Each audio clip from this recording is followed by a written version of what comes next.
আকাশবাণী খবর পড়ছি সুস্মিতা সেন। বিশেষ বিশেষ খবর হলো, অসম সফররত কেন্দ্রীয় স্বরাষ্ট্রমন্ত্রী অমিত শাহর আজ একগুচ্ছ কর্মসূচি রয়েছে। প্রধানমন্ত্রী সূর্যঘর যোজনায় দেশের মধ্যে দ্বিতীয় স্থান লাভ করেছে মহারাষ্ট্র।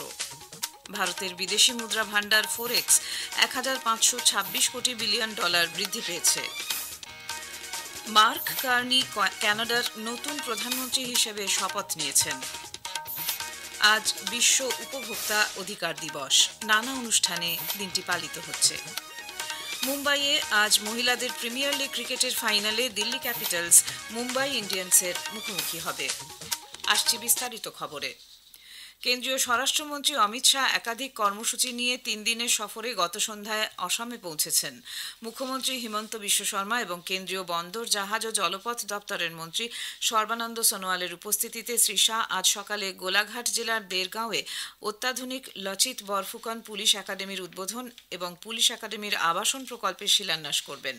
এরপর স্বরাষ্ট্রমন্ত্রী মিজোরামের রাজধানী আইজলে যাবেন। আসাম রাইফেলসের ঘাঁটি আইজল শহর থেকে ১৫ কিলোমিটার দূরে জোখাউসাংয়ে স্থানান্তরিত করা উপলক্ষে আয়োজিত এক অনুষ্ঠানে যোগ দেবেন স্বরাষ্ট্রমন্ত্রী। তার এই সফর উপলক্ষে আইজল ও তার আশপাশের এলাকায় কঠোর নিরাপত্তার ব্যবস্থা করা হয়েছে। উল্লেখ্য, ১৯৮৮ সাল থেকে মিজো জনগণ আইজল শহর থেকে আসাম রাইফেলসের ঘাঁটিটি সরানোর দাবি জানিয়ে আসছিলেন। গত বছর অক্টোবর মাসে লাল দুহমার নেতৃত্বাধীন সরকারের সঙ্গে আসাম রাইফেলসের এ বিষয়ে একটি স্মারক চুক্তি স্বাক্ষরিত হয়, যা আগামী এপ্রিল মাসে কার্যকর হবে। আজই স্বরাষ্ট্রমন্ত্রী গুয়াহাটি ফিরবেন। আগামীকাল শ্রী শাহ কোকরাঝাড় জেলার দোটমায় অল বোরো স্টুডেন্টস ইউনিয়ন আবসুর ৫৭তম বার্ষিক সম্মেলনে যোগ দেবেন। পরে গুয়াহাটিতে উত্তর পূর্বাঞ্চলীয় ৮টি রাজ্যের মুখ্যমন্ত্রীদের সঙ্গে নতুন ফৌজদারি আইন কার্যকর করার বিষয়ে পর্যালোচনা শেষে আগামীকাল সন্ধ্যায় স্বরাষ্ট্রমন্ত্রীর নতুন দিল্লি ফেরার কথা। কেন্দ্রীয় বিজ্ঞান ও প্রযুক্তি প্রতিমন্ত্রী জিতেন্দ্র সিং বলেছেন, বিকশিত ভারত গঠনের ক্ষেত্রে দেশের উত্তর পূর্বাঞ্চল এক গুরুত্বপূর্ণ চালিকা শক্তি। শিলংয়ের north east centre for technology application and reach নেকটারের নতুন একটি স্থায়ী ক্যাম্পাসের ভিত্তিপ্রস্তর স্থাপন করে ড সিং গতকাল জানান, ২০২১ সাল থেকে সরকারের মিশন জাফরানের আওতায় সিকিম, অরুণাচল প্রদেশ এবং মেঘালয় জুড়ে জাফরান চাষ সম্প্রসারিত হয়েছে। অরুণাচল প্রদেশের মেনচুখা এবং সিকিমের ইউকসোমে এখন বিস্তৃত পরিসরে এই চাষ চলেছে। নাগাল্যান্ড এবং মণিপুরেও এর বিস্তার ঘটানোর পরিকল্পনা রয়েছে।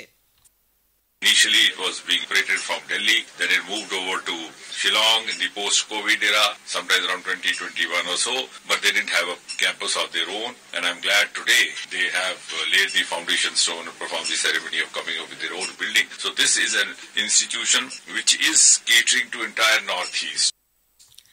প্রধানমন্ত্রী গতিশক্তির আওতায় পরিকল্পনা গোষ্ঠীর ৮৯তম বৈঠকে সড়ক, রেল ও মেট্রো সেক্টরের গুরুত্বপূর্ণ পরিকাঠামো নিয়ে পর্যালোচনা করা হয়েছে। 4টি সড়ক, 3টি রেল এবং একটি মেট্রো প্রকল্প নিয়ে গতকালের বৈঠকে আলোচনা হয়েছে বলে জানা গেছে। এই প্রকল্প দক্ষতা বৃদ্ধি, ভ্রমণের সময় হ্রাস সহ আর্থসামাজিক উন্নয়নে অত্যন্ত গুরুত্বপূর্ণ বলে বাণিজ্য ও শিল্প মন্ত্রক জানিয়েছে।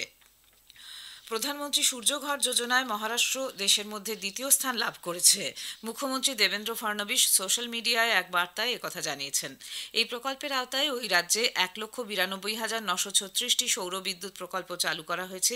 ২০২৬-২৭ সালের মধ্যে ১ কোটি পরিবারকে এই সূর্যঘর যোজনার আওতাভুক্ত করার লক্ষ্যমাত্রা নেওয়া হয়েছে বলেও শ্রী ফডনবিস জানান। উল্লেখ্য, গত বছর ১৩ ফেব্রুয়ারি পিএম সূর্যঘর প্রকল্প চালু হয়। চলতি বছর ১০ মার্চ পর্যন্ত গোটা দেশে এর আওতায় ১০,০৯,০০০-এর বেশি সৌর বিদ্যুৎ প্রকল্প চালু করা হয়েছে। ভারতের খনিজ ক্ষেত্রকে আরও উৎসাহিত করে তোলার লক্ষ্যে খনি মন্ত্রক গোয়া সরকারের সঙ্গে যৌথ উদ্যোগে ভারতের এক্সপ্লোরেশন লাইসেন্স বা খনিজ অনুসন্ধান সংক্রান্ত লাইসেন্সের জন্য প্রথম নিলামের সূচনা করেছে। কয়লা ও খনিমন্ত্রী জি কিষণ রেড্ডি এবং গোয়ার মুখ্যমন্ত্রী ড প্রমোদ সাওয়ন্ত গতকাল গোয়ায় এর সূচনা করেন। নিলামের অঙ্গ হিসেবে ১৩টি লাইসেন্স ব্লকের উপরে জোর দেওয়া হবে। দস্তা, তামা, হিরে এবং বিভিন্ন গুরুত্বপূর্ণ ও দুষ্প্রাপ্য খনিজ পদার্থের অনুসন্ধানের বিষয়ে গুরুত্ব দেওয়া হবে এতে। অনলাইনে এই নিলাম প্রক্রিয়ার উদ্দেশ্য হল খনিজ আমদানির উপরে ভারতের নির্ভরতা কমানো। ভারতীয় মহাকাশ গবেষণা সংস্থা ইসরো উপগ্রহ উৎক্ষেপণ করে প্রায় ১৪,৩০,০০,০০০ মার্কিন ডলার বিদেশি মুদ্রা আয় করেছে। মহাকাশ দপ্তর জানিয়েছে, গত দশকে ভারত বাণিজ্যিকভাবে মোট ৩৯৩টি বিদেশি এবং দেশীয় গ্রাহকদের ৩টি উপগ্রহ মহাকাশে পাঠিয়েছে। আমেরিকা, ব্রিটেন, সিঙ্গাপুরের মতো উন্নত দেশসহ ৩৪টি দেশের উপগ্রহ মহাকাশে পাঠানোর কৃতিত্ব রয়েছে ভারতের। ভারতের বিদেশি মুদ্রা ভান্ডার ফোরেক্স 1,526 কোটি বিলিয়ন ডলার বৃদ্ধি পেয়েছে। গত 7ই মার্চ শেষ হওয়া সপ্তাহে এর পরিমাণ দাঁড়িয়েছে 65,396 কোটি ডলার। গত মাসে রিজার্ভ ব্যাংক আরবিআই এর বিদেশি মুদ্রা সংক্রান্ত কিছু গুরুত্বপূর্ণ পদক্ষেপের পরই মুদ্রা ভান্ডারের এই ঊর্ধ্বগতি বলে জানা গেছে। রিজার্ভ ব্যাংকের গভর্নর সঞ্জয় মালহোত্রা বলেছেন, জলবায়ু পরিবর্তনের সমস্যা মোকাবিলায় দেশের লো কার্বন ইকোনমিকে উৎসাহ দিতে পুনর্নবীকরণযোগ্য শক্তি প্রকল্পে অগ্রাধিকারের ভিত্তিতে অর্থায়নের বিষয়ে ভারত অগ্রণী ভূমিকা নিয়েছে। নতুন দিল্লিতে জলবায়ু পরিবর্তনের ঝুঁকি এবং অর্থায়নের বিষয়ে আয়োজিত এক সেমিনারে যোগ দিয়ে শ্রী মালহোত্রা বলেন, সম্পদের সামঞ্জস্যপূর্ণ ব্যবহারের উপর কেন্দ্রীয় ব্যাংক গুরুত্ব দিচ্ছে।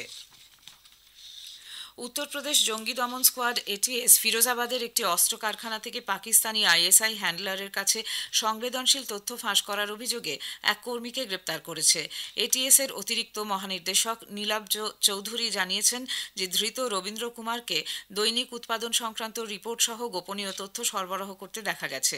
এটিএস এর আগ্রা ইউনিট প্রাথমিক জিজ্ঞাসাবাদে তার জড়িত থাকার বিষয়টি নিশ্চিত করেছে। হোয়াটসঅ্যাপ চ্যাট, অডিও এবং ভিডিও কলের মাধ্যমে সে কারখানার তথ্য শেয়ার করত। খবর শুনছেন আকাশবাণী থেকে।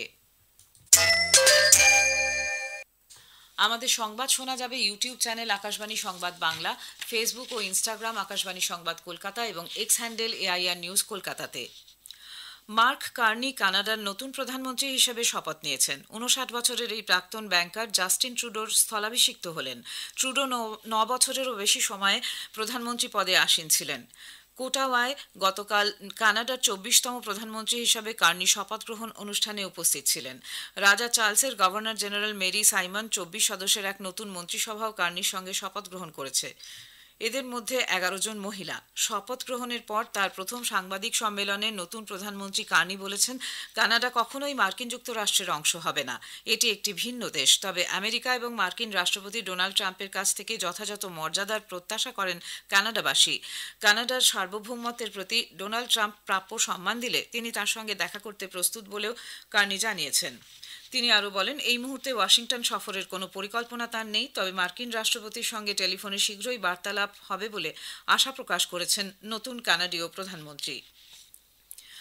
বাণিজ্য ও শিল্পমন্ত্রী পীযূষ গোয়েল বলেছেন যে পারস্পরিক দিক থেকে সুবিধাজনক দ্বিপাক্ষিক বাণিজ্য চুক্তি নিয়ে মার্কিন বাণিজ্য প্রতিনিধি জেমিসন গ্রিরের সঙ্গে তাঁর ভবিষ্যৎমুখী আলোচনা হয়েছে। এক সোশ্যাল মিডিয়া পোস্টে শ্রী গোয়েল জানিয়েছেন, সরকারের দৃষ্টিভঙ্গি ভারত প্রথম, বিকশিত ভারত এবং সুসংহত কৌশলগত অংশীদারিত্বের ভিত্তিতে পরিচালিত হবে। গত সপ্তাহে শ্রী গোয়েল ওয়াশিংটন সফর করেন, বাণিজ্য আলোচনা করেন মার্কিন বাণিজ্যমন্ত্রীর সঙ্গে। ভারত ও মার্কিন যুক্তরাষ্ট্রের মধ্যে দ্বিপাক্ষিক বাণিজ্য চুক্তি নিয়ে সমঝোতার যে পরিকল্পনা চলছে তার প্রেক্ষিতে এইসব আলাপ আলোচনা তাৎপর্যপূর্ণ। ইরাকের প্রধানমন্ত্রী মোহাম্মদ শিয়া আল সুদানি ইরাক ও সিরিয়ার আইসিস নেতা আবু খাদিজার হত্যার বিষয়টির সত্যতা নিশ্চিত করেছেন। জানা গেছে, জঙ্গি গোষ্ঠীর বিরুদ্ধে মার্কিন নেতৃত্বাধীন জোটের সঙ্গে সমন্বিত লড়াইয়ে ইরাকের নিরাপত্তা বাহিনী আবদুল্লাহ মাকি মুসলে আল রিফাইকে হত্যা করেছে। সে আবু খারিজ নামেও পরিচিত ছিল। তিনি ওই সন্ত্রাসবাদীকে ইরাক তথা বিশ্বের অন্যতম সবচেয়ে বিপজ্জনক জঙ্গি বলে অভিহিত করেন। মার্কিন রাষ্ট্রপতি ডোনাল্ড ট্রাম্প কানাডা, মেক্সিকো এবং চীনের উপর শুল্ক আরোপের মাধ্যমে বাণিজ্য যুদ্ধ শুরু করার সঙ্গে সঙ্গেই মার্কিন পণ্য বয়কট শুরু হয়েছে। গত 7 দিনে গুগলে মার্কিন পণ্য বয়কটের জন্য প্রচার ব্যাপকভাবে বৃদ্ধি পেয়েছে। এর মধ্যে ইউরোপীয় দেশগুলি এবং কানাডা সবথেকে এগিয়ে রয়েছে। এছাড়াও অনেক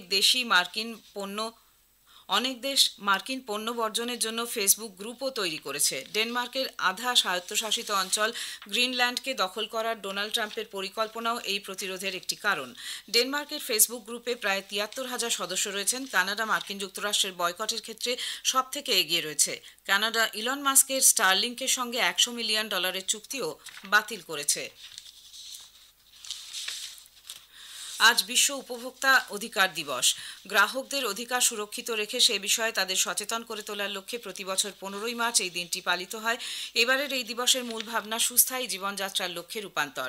আকাশবাণীর সংবাদদাতা জানাচ্ছেন, উপভোক্তাদের তাদের অধিকার সম্পর্কে সচেতন করে তোলা এবং যে কোনো রকম অভাব অভিযোগের নিষ্পত্তির লক্ষ্যে সরকার বিভিন্ন পদক্ষেপ নিয়েছে। উপভোক্তা বিষয়ক মন্ত্রক জাগো গ্রাহক জাগোর মতো বেশ কিছু সচেতনতামূলক অনুষ্ঠানও চালু করেছে।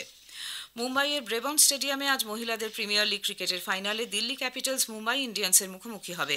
খেলা শুরু হবে সন্ধে 7:30টায়।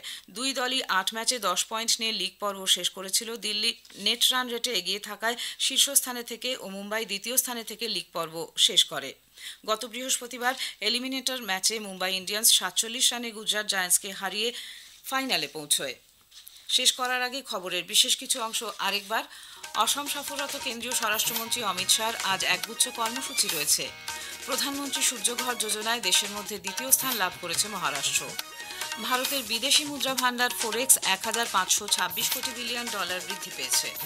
মার্ক কার্নি কানাডার নতুন প্রধানমন্ত্রী হিসেবে শপথ নিয়েছেন। আজ বিশ্ব উপভোক্তা অধিকার দিবস। নানা অনুষ্ঠানে দিনটি পালিত হচ্ছে। খবর এখনকার মতো এ পর্যন্ত। এর পরের খবর শুনবেন সকাল 7:25 মিনিটে।